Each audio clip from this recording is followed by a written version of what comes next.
கனவு மெய்ப்பட வேண்டும், கைவசமானது விரைவில் வேண்டும், தனமும் இன்பமும் வேண்டும், தரணியிலே பெருமை வேண்டும் என்கின்ற மகாகவி பாரதியார் அவர்களின் வயதவர்களுக்கு ஏற்ப இன்று குட்டீஸ்களை வைத்து ஒரு பட்டிமன்றம் நாங்கள் ஏற்பாடு பண்ணியிருக்கோம். இது ஒரு முயற்சி எடுத்திருக்கோம். இந்த முயற்சியில் பட்டிமன்றத்தோட தலைப்பு என்ன வச்சுருக்கோம் அப்படின்னா, இன்றைய பள்ளி மாணவ மாணவர்களுக்கு மொபைல் ஃபோன் அவசியமா அவசியம் இல்லையா என்கின்ற தலைப்பை எடுத்திருக்கோம். அவசியமே என்ற தலைப்பில் பேச வந்திருக்கிறாங்க நம்ம மோகனஸ்ரீ அவர்கள். 3ஆம் வகுப்பு படிக்கிறாங்க. மோகனஸ்ரீ அவர்கள் பள்ளி மாணவ மாணவிகளுக்கு அவசியமே என்ற தலைப்பில் பேச வந்திருக்காங்க. அவசியம் இல்லை என்ற தலைப்பில் ரோகிணி அவர்கள் வந்திருக்காங்க. 6ஆம் வகுப்பு படிக்கிறாங்க. இவங்க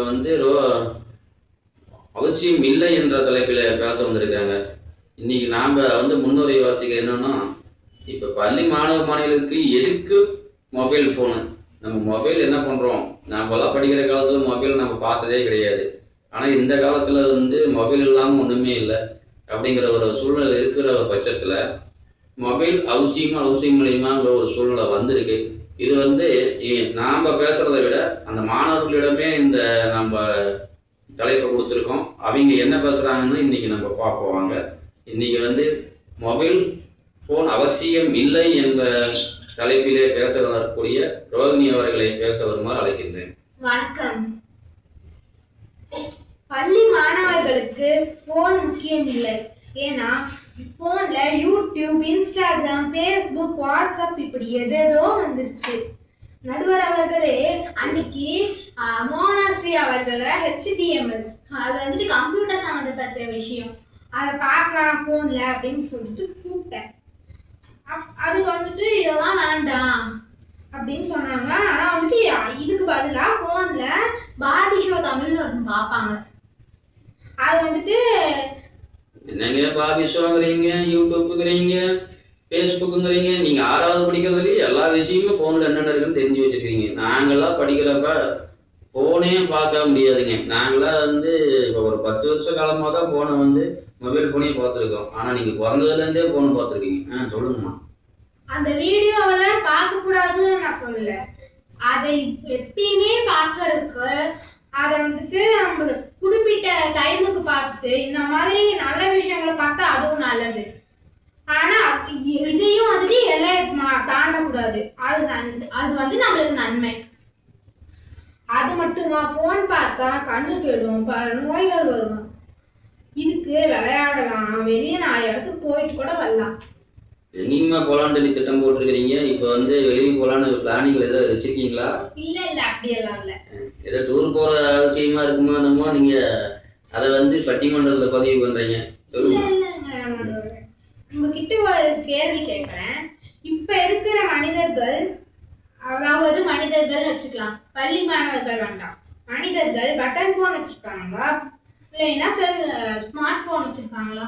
எல்லாம் ஸ்மார்ட் போன் தான் வச்சிருக்கிறாங்க. எங்க பார்த்தாலும் காய்கறி கடையில இருந்து நகைக்கடை வரையும் எங்க பார்த்தாலும் இங்க பாருங்க வெத்தலைக்கு மை போடுற மாதிரி தொடவிட்டே தானமா இருக்கிறாங்க எங்க போனாலும். பட்டன் போன்னா நேரத்தை முடிக்கிறதுக்கான முதல் படி. அதுவே ஸ்மார்ட் போன்னா நம்ம நேரத்தை முடிக்கிறதுக்கான மிகப்பெரிய படிங்கும் போது அதுதான் சொல்லணும். அன்னைக்கு ஒரு சிறுவன் தீபாவளிக்கு பட்டாசு வெடிக்கிறதுக்கு ரொம்ப ஆவலா இருக்கான், காத்துட்டு இருந்தான். ஆனா அவன் 5 நிமிடம் போன் பாக்குறேன்னு சொல்லிட்டு அவன் அம்மா கிட்ட கேட்டு எடுத்துட்டு போயிட்டான். 5 நிமிடம் உங்களுக்கு தான் சொல்லிட்டு இருக்காங்க. 5 நிமிடம் சொல்லி எடுத்துட்டு போனவன் 5 மணி நேரம் போனதே அவனுக்கு தெரியல. அவன் 5 மணி நேரம் கழிச்சு வெளியே வந்து பாக்குறான், அவங்க அம்மா பட்டாசு குப்பைகள் எல்லாம் சுத்தம் பண்ணிட்டு இருக்காங்க. தீபாவளி டைம்ல பட்டாசு வரதாமா செய்யும், ஏமா அதெல்லாம் சுத்தம் பண்றீங்கன்னு கேக்குறான். அப்புறம் தான் தெரியுது அவனுக்கு தீபாவளியே முடிஞ்சு போச்சு. அப்படிதாங்க எங்க ஊர்ல என்ன பண்ணாங்க, அப்பெல்லாம் எண்ணெய் தேய்ச்சி குளிப்போம் தீபாவளிக்கு.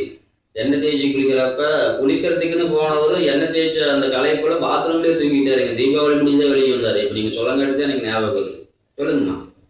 என்று கூறி என் உரையை முடிவு செய்கிறேன். நன்றி. அருமையான பேச்சு. பார்த்தீங்கன்னா மொபைல் ஃபோன் வந்து அவசியமே இல்லை அப்படின்னு சொல்லி ரோகிணி பேசியிருக்காங்க. இப்போ வந்து அவசியம் என்ற தலைப்பிலே மோகன்ஸ்ரீ அவர்கள் பேச வருகிறார்கள். பேசுங்கம்மா. யூடியூப், இன்ஸ்டாகிராம், ஃபேஸ்புக் சத்தமா பேசுங்கம்மா, எனக்கே கேட்கல. யூடியூப், இன்ஸ்டாகிராம், ஃபேஸ்புக் அதான் சொல்லியிருந்தாங்களே, அப்புறம் வாட்ஸ்அப் சொல்லியிருந்தாங்களே. இதுவும் பார்க்கலாம், இதுலயும் நம்மளுக்கு படிப்பு தான் வரும். என்னம்மா படிப்பு வரும்னு சொல்றீங்க? எப்படி இதுல படிப்பு வரும்னு நீங்க சொல்றீங்க? யூடியூப்ல நம்ம போட்டு படிக்கலாம். இன்ஸ்டாகிராம்ல வந்து தெரிஞ்சுங்க ரோகிணி, யூடியூப்ல படிக்கலாமா? நீங்க என்ன வந்து 6வது படிக்கிறீங்க, யூடியூப்ல படிக்கிறத பத்தி உங்களுக்கு தெரியல. 3வது படிக்கிற சிறுமிக்கு தெரியுது யூடியூப்ல படிக்கிறது. இன்ஸ்டாகிராம்லயும் படிக்கலாம். ஃபேஸ்புக்ல அந்த இது போடுறதுல அந்த தமிழ்ல இதுல வரும், அதை படிக்கலாம். விஞ்ஞானத்தை பழகிக்கணும்னு சொல்றாங்க, தெரிஞ்சுக்கங்க. சொல்லுங்க மோகன்ஸ்ரீ. HTML இருக்குல்ல, அதுவும் நல்லதுதான், அதுவும் பார்க்கலாம். இப்பதான் மொபைல் பார்த்தா கண்ணு கெட்டு போயிருன்னு சொல்றாங்களேம்மா, அதுக்கு என்னம்மா சொல்றீங்க நீங்க? கண்ணு கெட்டு போதான் செய்யும், கண்ணாடி போட்டு பாருங்க. கண்ணாடி போட்டு பாருங்க, தெரியாதா உங்களுக்கு? என்ன போய் பண்றீங்க நீங்க? மொபைல் பாக்குறேன்னா போய் கண் மருத்துவர்கிட்ட போய் நான் மொபைல் பார்க்க போறேன், எனக்கு கண்ணாடி கொடுங்க அப்படின்னு சொல்லி கண்ணாடி போட்டு பாருங்க. மோகன்ஸ்ரீ எவ்வளவு தெளிவா சொல்றாங்க. மேல சொல்லுங்கம்மா.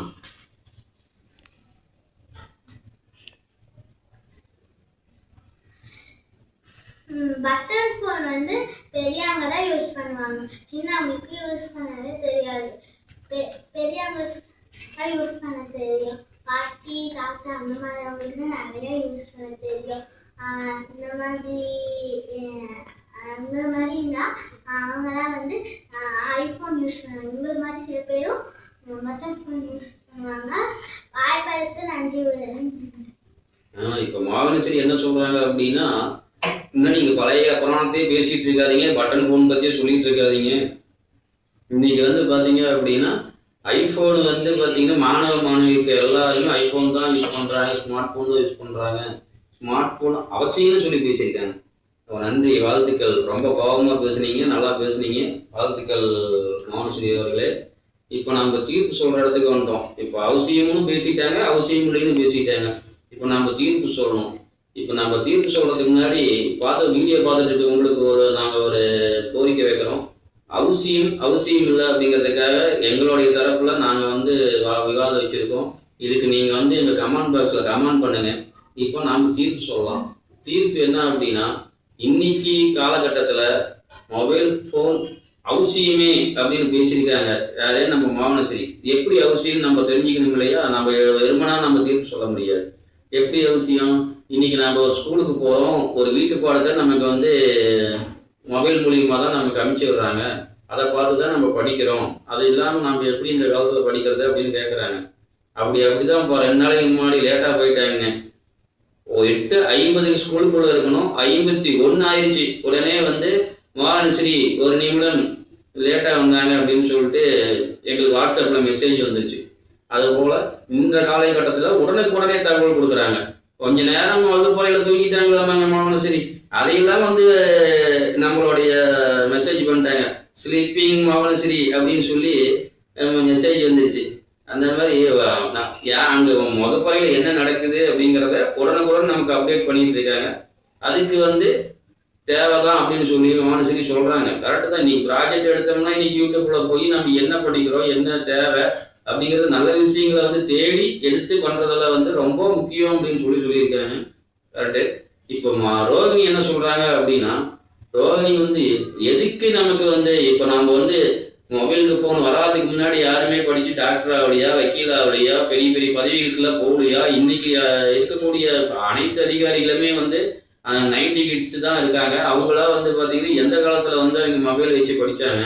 அவங்களுக்கு வந்து மொபைலே இல்லாமல் படிச்சவங்களுக்கு மெமரியில் நல்லா ஏறி இன்னைக்கு நல்லா அவங்க வந்து இன்னைக்கு செயல்படலையா? அந்த காலத்தில் எங்கிருந்து நமக்கு வந்து மொபைல் வந்தது அப்படின்னு சொல்லி கேட்குறாங்க. நியாயமான விஷயம் தாங்க. விஞ்ஞான வளர்ச்சிக்கு தகுந்த மாதிரி நாமளும் வளர்ந்துக்கணும் அப்படின்னு சொல்லி இவங்க சொல்றாங்க. விஞ்ஞான வளர்ச்சி அளவா பண்ணணும்னு சொல்லி ரோகிணி சொல்றாங்க. ஆனால் இந்த காலகட்டத்தில் நம்ம தீர்ப்பு சொல்ல வேண்டிய நேரத்துக்கு வந்துட்டேங்க. இன்னைக்கு வந்து ஒரு 10ஆம் வகுப்பு தாண்டும் போதே நமக்கு லேப்டாப் தேவைப்படுது. அதுக்கு முன்னாடி பார்த்தீங்கன்னா இன்னைக்கு பாருங்க எல்கேஜி யூகேஜி படிக்கிற குழந்தைங்களுக்கு கூட ஒரு வீட்டு பாடம் வந்து நமக்கு வந்து குறிப்பு கொடுத்துட்றாங்க. அந்த குறிப்பை நம்ம வந்து யூடியூப்லேயோ இல்லை நம்ம கூகுளில் போய் தான் நம்ம கண்டுபிடிக்கிறோம். ஒரு கூகுளுங்களா கூகுளுங்க. இப்போ கூகுளில் தான் போய் நம்ம கண்டுபிடிக்கிறேங்க. கண்டுபிடிச்சி அவங்களுக்கு எடுத்து அந்த பாடத்தை சொல்லி தர்ற மாதிரி இருக்குது. அதனால பார்த்தீங்க அப்படின்னா அளவாக நம்ம வந்து விஞ்ஞானத்தை பயன்படுத்தணும் அப்படின்னா நம்ம அந்த விஞ்ஞானம் நமக்கு நன்மை தரும். அளவுக்கு மீறி பல தேவையில்லாத வீடியோக்களை நம்ம அதில் வந்து நம்ம பார்த்தோம் அப்படின்னு சொன்னால் அது வந்து நமக்கு வந்து தீமை தான் தரும். அளவுக்கு மீறி தான் அமிர்தமும் நஞ்சு அப்படிங்கிற பெரியவர்கள் வாக்கு போல நம்மளோட இன்னைக்கு விஞ்ஞான காலத்தில் வந்து நம்ம வந்து மொபைல் ஃபோனை வந்து அளவாக பயன்படுத்தி நம் பள்ளியில நம்ம சரியான முறையில் பயன்படுத்தினோம்னா நன்மையே நன்மையே நன்மையே என்ற தீர்ப்பு வழங்கி வாய்ப்பளித்த அனைவருக்கும் நன்றி கூறி விடைபெறுகிறேன். நன்றி, வணக்கம். நன்றி.